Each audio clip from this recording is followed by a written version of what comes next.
चलो प्यारे बच्चों, स्टार्ट करते हैं आज का हमारा पहला एमसीक्यू। असर्शन और रीजन बेस्ड।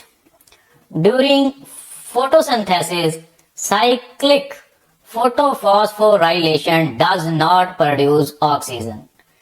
क्या ये हमारा जो असर्शन है ये ठीक है? तो बिल्कुल, फोटोसिंथेसिस में साइक्लिक फॉस्फोराइलेशन जो है वो ऑक्सीजन प्रोड्यूस नहीं करता। ये बात बिल्कुल सही है। ये असर्शन हमारा ट्रू है, तो इसमें भी असर्शन ट्रू है, इसमें भी असर्शन ट्रू है, इसमें भी असर्शन ट्रू है, इसमें असर्शन फॉल्स है, तो ये हमारा ऑप्शन नहीं हो सकता। देखते हैं हमारा रीजन। ये असर्शन हमारा ट्रू है। Reason, cyclic photophosphorylation involves only PSI. तो ये जो हमारा रीजन है ये भी बिल्कुल ठीक है कि साइक्लिक फोटोफॉस्फोराइलेशन जो है वो सिर्फ इन्वॉल्व करता है पीएसआई से। तो ये भी हमारा जो रीजन है वो बिल्कुल ठीक है। तो क्या ये यहाँ पर आर फॉल्स है? तो ये भी हमारा जो सी भी है वो भी सही नहीं हो सकता, ये भी गलत है। तो इन दोनों ऑप्शनों में से ही जो है हमारा कोई आंसर है। तो इसमें सिर्फ हमने यही देखना है कि आर करेक्ट एक्सप्लेनेशन है कि नहीं। तो आपको पता है जहां पर पीएसआई आ जाता है वहां पर ऑक्सीजन प्रोड्यूस नहीं होता, तो इसलिए ये करेक्ट एक्सप्लेनेशन भी है। तो इसलिए ऑप्शन ए जो है वो हमारा बिल्कुल करेक्ट आंसर है। देखते हैं हमारा बच्चों अगला क्वेश्चन। अगला क्वेश्चन इसमें पूछा गया कि विच of the following is not a feature of facilitated diffusion. Facilitated diffusion का कौन सा फीचर नहीं है? तो रिक्वायर्स कैरियर प्रोटीन्स। तो फैसिलिटेटेड डिफ्यूजन जो होता है उसको कैरियर प्रोटीन्स की जरूरत होती है, ये बात बिल्कुल सही है। लेकिन हमने वो बात ढूंढनी है जो नहीं है, तो ये सही है, तो ये ऑप्शन नहीं हो सकता।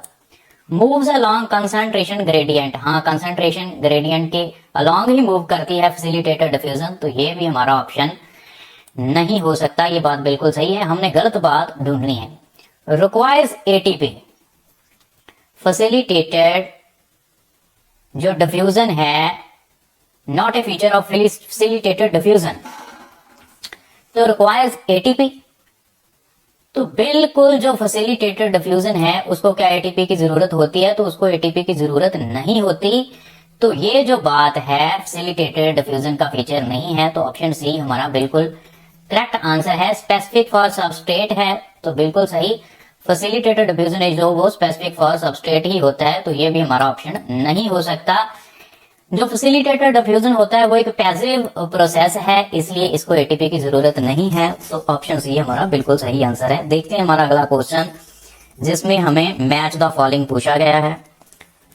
तो ग्लाइकोलाइसिस के लिए देखते हैं इनमें से कौन सा मैच करता है। एनएडीएच नहीं, और सबस्ट्रेट लेवल फॉस्फोराइलेशन ये बिल्कुल सही है। सबस्ट्रेट लेवल फॉस्फोराइलेशन ग्लाइकोलाइसिस के साथ मैच करेगा।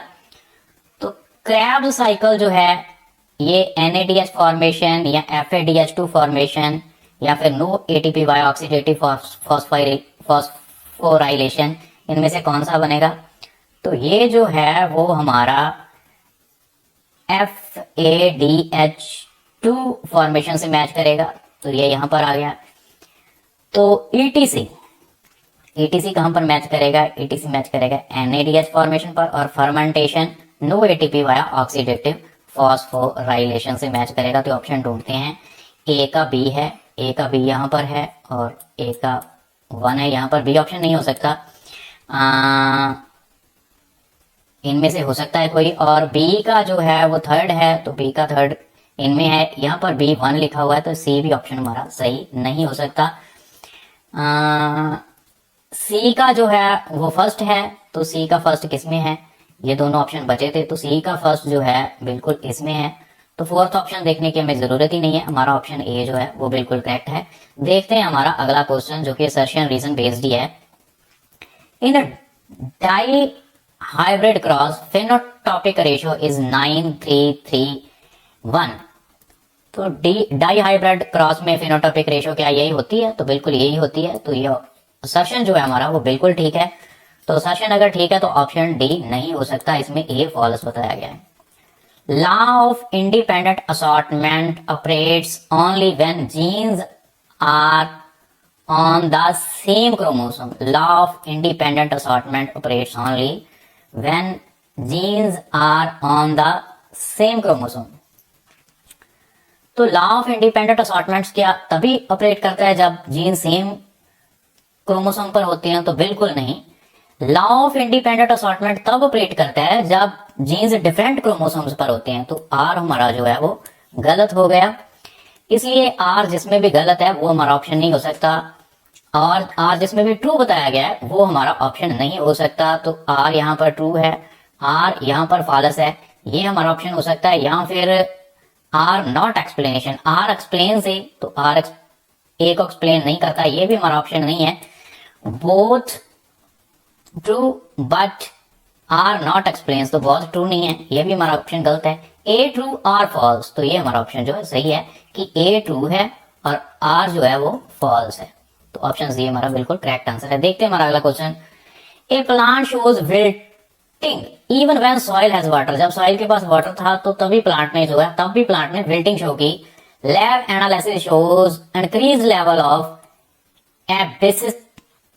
एबिस्किक एसिड, तो लैब एनालिसिस में ABA देखा गया। तो which of the most likely explanation, increase transpiration rate, क्या इसके कारण ये जो है विल्टिंग हुई है, और दूसरी तरफ हमें ABA भी ज्यादा मिला है। तो ये ऑप्शन हमारा गलत है। Stomatal closure reducing water loss, तो ये stomatal closure reducing water loss, ये भी हमारा ऑप्शन गलत है। स्ट्रेस इंड्यूस्ड स्टोमेटल क्लोजर, तो ये हमारा ऑप्शन बिल्कुल सही है। स्ट्रेस के कारण जो है एबीए जब बढ़ता है तो स्टोमेटा को वो क्लोज कर देता है। तो ऑप्शन सी सही है, इंक्रीज फोटोसिंथेसिस, तो ये भी ऑप्शन हमारा गलत है। ऑप्शन सी हमारा बिल्कुल सही आंसर है। देखते हैं हमारा अगला question. Which statements are correct? DNA replication is semi conservative, क्या डीएनए रेप्लिकेशन सेमी कंजर्वेटिव होता है? जी हाँ, डीएनए रेप्लिकेशन सेमी कंजर्वेटिव ही होता है। तो ये ऑप्शन हमारा सही है। जिसमें 1 सही है वो करेक्ट होंगे, तो 1 इसमें सही है, ए में, बी में 1 है ही नहीं, तो बी ऑप्शन नहीं हो सकता। Okazaki fragments form on lagging strand, तो क्या जो ओकाजाकी फ्रैगमेंट्स हैं वो लैगिंग स्ट्रैंड पर ही फॉर्म करते हैं? तो बिल्कुल सही, लैगिंग स्ट्रैंड पर ही फॉर्म करते हैं। तो जिसमें 2 है वो करेक्ट हो सकता है। अब ए और सी और डी को हमने देखना है, तो इसमें 2 है, ये हो सकता है। इसमें सी में 2 है ही नहीं, तो ये भी नहीं हो सकता। ऑल करेक्ट में तो 2 होगा ही। तो अब 2 ऑप्शन हमारे पास बचे हैं, इनमें से देखते हैं। DNA polymerase can initiate synthesis, तो डीएनए पॉलीमरेज क्या सिंथेसिस को इनिशिएट कर सकता है? नहीं, ये ऑप्शन हमारा गलत है। जिसमें 3 है वो गलत हो जाएगा, इसमें भी 3 है, ये तो हमने पहले ही निकाल दिया, और इसमें भी 3 आएगा क्योंकि ऑल करेक्ट है, तो ये ऑप्शन भी गलत हो जाएगा। ऑप्शन ए हमारा बिल्कुल सही आंसर है, 1 2 4। देखते हैं हमारा अगला क्वेश्चन। Assertion reason based, the PCT reabsorbs glucose completely under normal conditions, तो अगर डायबिटीज ना हो तो पीसीटी जो है रीअब्सॉर्ब कर लेता है ग्लूकोज को। तो ये असर्शन तो हमारा बिल्कुल ट्रू है। इसका मतलब अगर असर्शन ट्रू है तो ए जिसमें फॉल्स है वो हमारा आंसर नहीं हो सकता। ऑप्शन डी हमारा आंसर नहीं होगा। PCT has maximum micro valley increasing surface area, तो सरफेस एरिया इंक्रीज करने के लिए पीसीटी के पास मैक्सिमम माइक्रोविली होती है, ये भी बात सही है। तो जिसमें आर फॉल्स है वो भी हमारा ऑप्शन नहीं हो सकता, आर तो ट्रू है। तो अब सिर्फ ये देखना है कि आर ए को एक्सप्लेन करता है या नहीं। तो देखो, रीअब्जॉर्प्शन ग्लूकोज का तभी होगा जब मैक्सिमम माइक्रोविली होगी, तो मैक्सिमम सरफेस एरिया होगा। तो जो आर है वो ए को एक्सप्लेन करता है, इसलिए ऑप्शन ए हमारा बिल्कुल सही है। देखते हैं हमारा अगला question. In logistic population growth when population reaches carrying capacity, carrying capacity पर कब पॉपुलेशन पहुंचती है इन लॉजिस्टिक पॉपुलेशन ग्रोथ में? तो growth rate becomes maximum, no. When growth rate becomes maximum, no. Growth rate becomes 0, तो बिल्कुल सही है, बी ऑप्शन हमारा सही है। पॉपुलेशन डिक्लाइंस, ये ऑप्शन गलत है। बर्थ रेट बिकम्स 0, ये ऑप्शन भी गलत है। ऑप्शन बी हमारा बिल्कुल सही है। देखते हैं हमारा अगला question. Match the following, auxin क्या करता है? Cell division, apical dominance, stem elongation या डॉर्मेसी? तो ऑक्सिन करता है एपिकल डोमिनेंस। तो देखते हैं ए में, ए के साथ टू कहाँ कहाँ पर है, तो सब में है। यहाँ पर ए के साथ टू जो है वो सी में है और ए में है, तो बी हमारा ऑप्शन जो है वो नहीं हो सकता, और जो डी है वो भी हमारा ऑप्शन नहीं हो सकता। तो साइटोकाइनिन क्या करता है, साइटोकाइनिन करता है सेल डिवीजन। तो बी में जहां पर 1 है वो हमारा ऑप्शन हो सकता है, ए भी हो सकता है, और यहाँ पर ये तो हमने पहले ही निकाल दिए थे, बी और डी। सी और ए देखना था, तो यहाँ पर बी के साथ जो है 3 लगा हुआ है और यहाँ बी के साथ 1 है, तो यही हमारा ऑप्शन सही है। दूसरी चीजें देखने की वैसे जरूरत नहीं है, लेकिन फिर भी देख लेते हैं। तो गिबरलिन क्या करता है, ये स्टेम को लॉन्गेट करता है, यहाँ पर आ जाएगा। और ABA अभी हमने डिस्कस किया था, स्ट्रेस हार्मोन डोरमेंसी करता है, तो ये डी का 4 हो जाएगा। तो इस प्रकार से इस क्वेश्चन को भी हमने देख लिया। देखते हैं हमारा अगला question, which structure is not part of endomembrane system. Endomembrane system का पार्ट कौन सा नहीं है, तो गोल्गी प्लेटोस तो एंडोमेम्ब्रेन का पार्ट होते हैं, इसलिए ये हमारा आंसर नहीं है। लाइसोजाइम भी एंडोमेम्ब्रेन सिस्टम का पार्ट है, ये ऑप्शन भी हमारा नहीं है। माइटोकॉन्ड्रिया क्या एंडोमेम्ब्रेन सिस्टम का पार्ट होते हैं, जी नहीं, माइटोकॉन्ड्रिया एंडोमेम्ब्रेन सिस्टम का पार्ट नहीं होते, तो ये ऑप्शन हमारा सही है।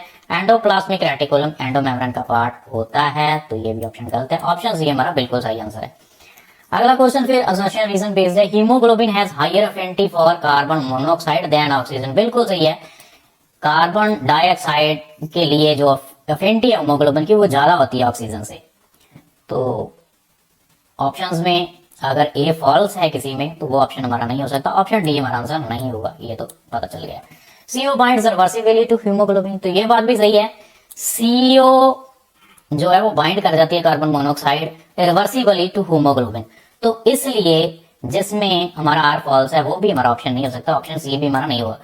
तो क्या अब देखना यही है, ट्रू तो दोनों ही है, तो क्या आर एक्सप्लेन करता है ए को, तो बिल्कुल सही बात है, कार्बन मोनोऑक्साइड है जो रिवर्सिबली अटैच कर जाता है हीमोग्लोबिन से, तो इसलिए ऑक्सीजन से उसकी जो हीमोग्लोबिन की अफिनिटी है कार्बन मोनोऑक्साइड के लिए वो ऑक्सीजन से ज्यादा है, तो ऑप्शन ए हमारा जो है वो बिल्कुल सही आंसर है, बी भी नहीं है। देखते हैं हमारा अगला question, a mutation causes inability to produce functional tRNA, what will be the direct consequence.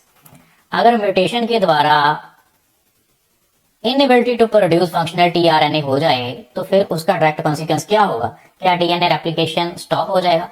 तो डीएनए रेप्लिकेशन में क्या tRNA का रोल होता है, कोई नहीं होता। यहाँ पर ट्रांसक्रिप्शन में होता है कोई रोल tRNA का, तो ये यहाँ पर भी जो है ट्रांसक्रिप्शन में जो है वो mRNA का रोल होता है, तो ऑप्शन बी भी हमारा गलत हो जाएगा। हाँ, ट्रांसलेशन में जो है ट्रांसलेशन स्टॉप्स, और ट्रांसलेशन में tRNA का रोल होता है, इसलिए ये ऑप्शन हमारा सही है। ग्लाइकोलाइसिस स्टॉप्स, तो ये ऑप्शन भी हमारा गलत है, ऑप्शन सी हमारा बिल्कुल सही आंसर है। अगला क्वेश्चन देखते हैं, विच पिरामिड इज ऑलवेज अपराइट। कौन सा पिरामिड है जो ऑलवेज अपराइट होता है, बायोमास नहीं, एनर्जी का पिरामिड हमेशा ही अपराइट होता है, ये ऑप्शन हमारा सही है। नंबर्स नहीं, बहुत इजी नहीं, ऑप्शन बी हमारा बिल्कुल सही आंसर है। देखते हैं हमारा अगला question, match the following question है ये, और इसमें क्या है कि ऐसे नोड जो होता है वो क्या करता है, आपको पता होगा, ऐसे नोड को पेस मेकर भी बोला जाता है। ऐसे नोड को क्या बोला जाता है, पेस मेकर। तो ए का आ गया 2 के साथ, तो जिसमें भी A2 है वो ऑप्शन सही हो सकता है, बी में A3 है, बाकी सब में A2 है, बी हमारा ऑप्शन नहीं होगा, ये तो पता लग गया। अब आगे हम देखते हैं कि बी का क्या बनता है, एवी नोड क्या करता है, एवी नोड पल्स को डिले कर देता है। तो बी में जो 3 है जिन ऑप्शंस में, वो ऑप्शन सही हो सकते हैं। तो यहाँ पर भी बी 3rd है, यहाँ पर बी 4 है, ये ऑप्शन नहीं होगा, और यहाँ पर बी 3rd है, तो डी और ए में से कोई हमारा ऑप्शन है। आगे देखते हैं, बंडल ऑफ हिज जो है वो क्या करता है, bundle of His conduct to ventricles करता है, तो सी का 4 हो गया, तो जहां पर सी का 4 होगा वही सही होगा। तो ये ऑप्शन तो पहले गलत हो गई, यहाँ पर सी 4 है, तो यहाँ पर सी 1 है, तो ये ऑप्शन भी हमारा नहीं हो सकता, ऑप्शन ए हमारा बिल्कुल सही आंसर है। तो डी का भी देख लेते हैं, किन्जे फाइबर्स क्या करते हैं, वेंट्रिकुलर कंट्रैक्शन करते हैं, ऑप्शन ए। तो देखते हैं हमारा अगला question, a cross A capital A small B capital B small between A capital, A small, B capital, B small produces offspring. Probability of genotype AABB is कितनी होगी? तो इसकी जो प्रोबेबिलिटी क्या 1/16 होगी, तो यही इसकी प्रोबेबिलिटी होगी। ये ऑप्शन ए हमारा सही है, बी भी नहीं, सी भी नहीं, डी भी नहीं। तो ये थे हमारे आज के MCQs. Thank you very much.